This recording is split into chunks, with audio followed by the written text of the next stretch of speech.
কাঁচামরিচ 400 টাকা কেজি লাউহাটি বাজারে।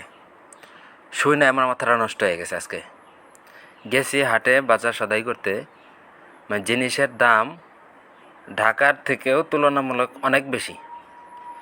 মানে আমার কাছে মনে হচ্ছে আমাদের লাউহাটি বাজারের বিক্রেতাগুলা ঢাকা থেকে, কাউরান বাজার থেকে শাকসবজি, কাঁচামরিচ এগুলো কিনাই না লাউহাটি বাজারে বিক্রি করে।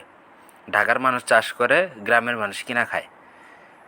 কথাটা আসলে উল্টা হয়ে গেছে, বুঝতে পারছেন? কারণ আমরা চার দোকানে বসে বসে শুধু চা খাই, আমরা এখন জমিদার হয়ে গেছি।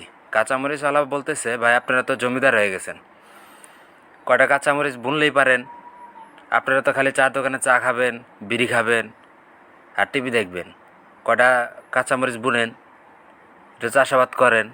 না, আমরা চাষাবাদ করতে মোটেই রাজি না। ঠিক আছে, কথাগুলো শুনলে হয়তো অনেকের অনেক খারাপ লাগতে পারে, কিন্তু কিছু করার নাই, কথা বলতে হবে। কাঁচামরিচের দাম লাউহাটিতে 400 টাকা কেজি। সর্বনিম্ন আপনি 10 থেকে 20 টাকা কম রাখে, তা আবার যদি 1 পোয়া নেন 90 টাকা, খুব কম।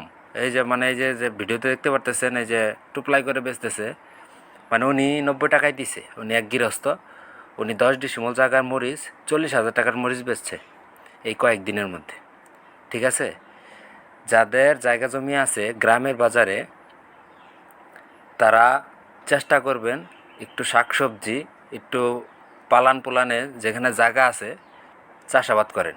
লাউহাটি হাটের কর্তৃপক্ষ যারা আছেন, কমিটি, তারা একটু বাজারটা নিয়ন্ত্রণ করেন, তারা একটু বাজারে মনিটরিং করেন মাঝে মাঝে।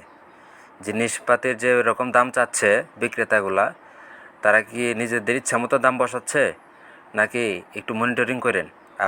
আপনাদের কাছে আমার একটা অনুরোধ রইল। ঠিক আছে, সবাই ভালো থাকবেন, সুস্থ থাকবেন। আসসালামু আলাইকুম।